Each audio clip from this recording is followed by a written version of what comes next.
because we need to talk to Zia Yusuf, Chairman of Reform UK. We're running late a little bit this morning, but there's plenty to do. Zia, very good morning to you. Morning, Mike. Thanks very much for joining us. I mean, Keir Starmer, Ryan didn't quite answer the question I put to him, which is that, you know, where the hell does he get the mandate to go over to Europe to reset our relationship? You know, that's not what people voted for. They voted, I think you'll find, in 2016 to leave the European Union, not to be in bleeding lockstep with them.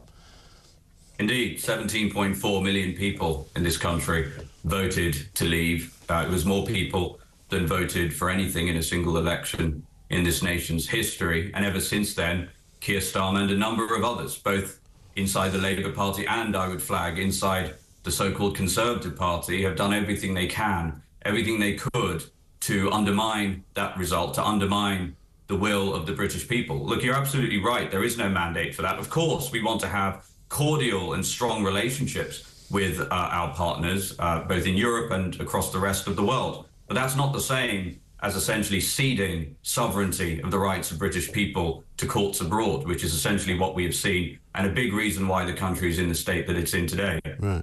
And a lot of people are saying that one of the things that he may have a conversation about is immigration, because obviously it's a massive issue all over Europe, not just here.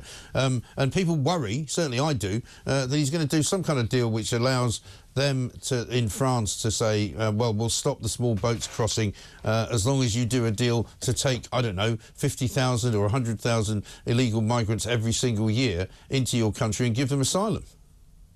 Well, what we know for sure is that whatever deal that Keir Starmer does do, should he do a deal, will be against the interests of the British people and in the interests of citizens of foreign countries. We've seen that time and time again. The whole approach of this Labour Party, and I would say the Conservative Party for the 14 years that they were in power, is essentially one that makes the basic assumption that this country is helpless to secure its own borders. If you just go back to first principles, we spend over £50 billion per year. We have one of the most formidable navies in the world that carries out humanitarian missions with exemplary professionalism and capability all over the world. The idea that we are incapable of defending our borders to small dinghies full of unarmed, largely men, is ridiculous on its face. The reason we're unable to do that primarily is because we lack the courage inside Westminster because of the kind of politicians that we've had. We know what we need to do is leave the European Convention on Human Rights, replace it with a British Bill of Rights. By the way, I'd recommend anyone who's unsure about that to go onto my Twitter, look at the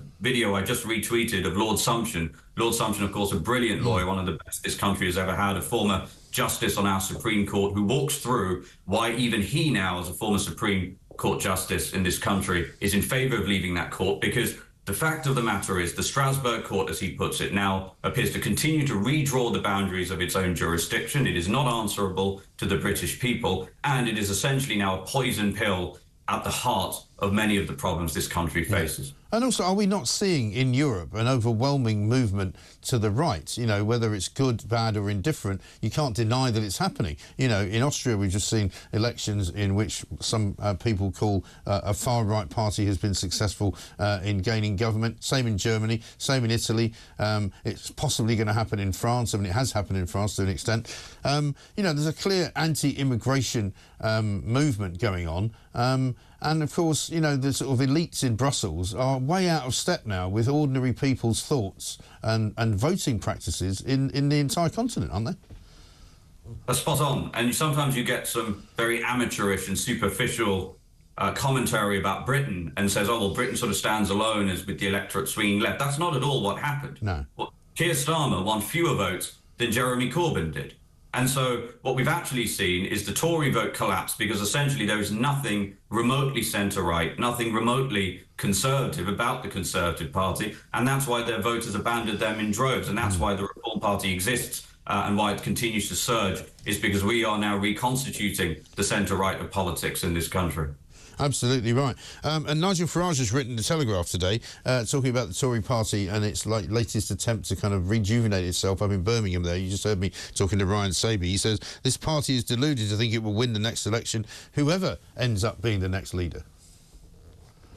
I think that's spot on. We've seen that already. I mean, look, there's public polling and our own private polling shows that the voters who did vote for reform, who had previously voted for the Conservatives, are essentially not going back. And one of the reasons is not just them, but everybody else. They weren't born yesterday. They do not have the memories of a goldfish, which is what it appears the Tory leadership hopefuls assume to be the case. They know that when the Tories were in power, they allowed our borders to be left essentially undefended. They promised manifesto after manifesto to cut net migration down to the tens of thousands. They exploded the size of the population and left office with that number at 750,000. They said that they were going to cut taxes. They left office having raised the tax burden on hardworking British people to the highest level since the Second World War. They said that they were going to be tough on crime. They presided over a knife crime epidemic that leaves many people too afraid to leave their homes, especially in the evenings and at the night.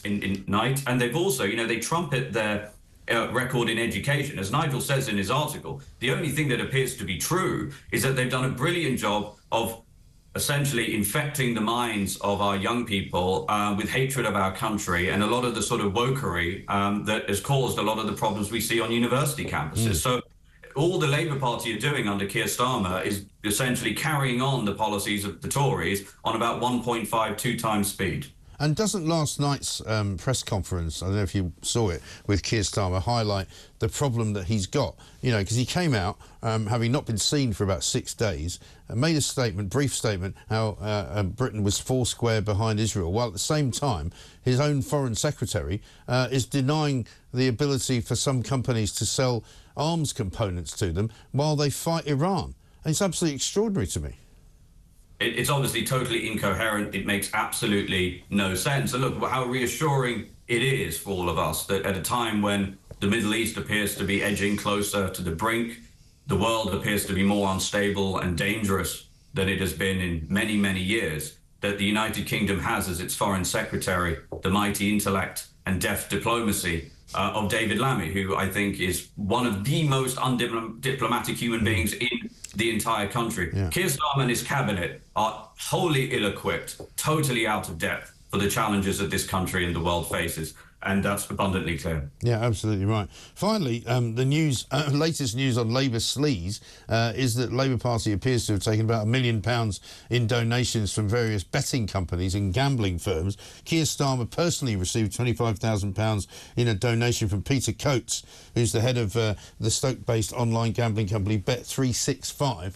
I wonder if he might use some of that to put a bet on his own leadership qualities and whether or not he'll actually be Prime Minister a year from now.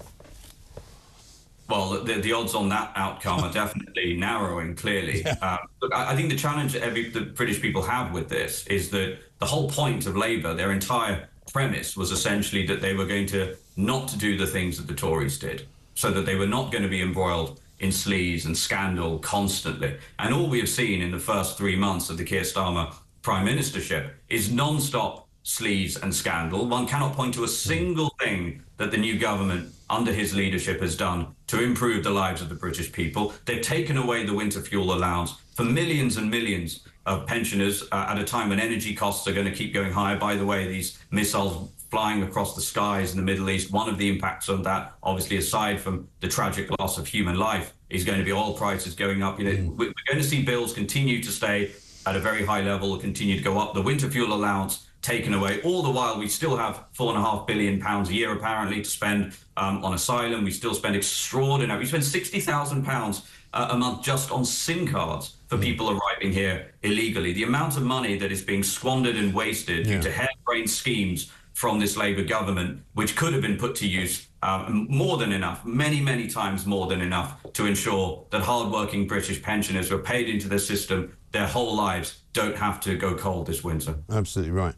Good to talk to you, Zia. Thank you very much indeed. Zia Yusuf there, Chairman of Reform UK.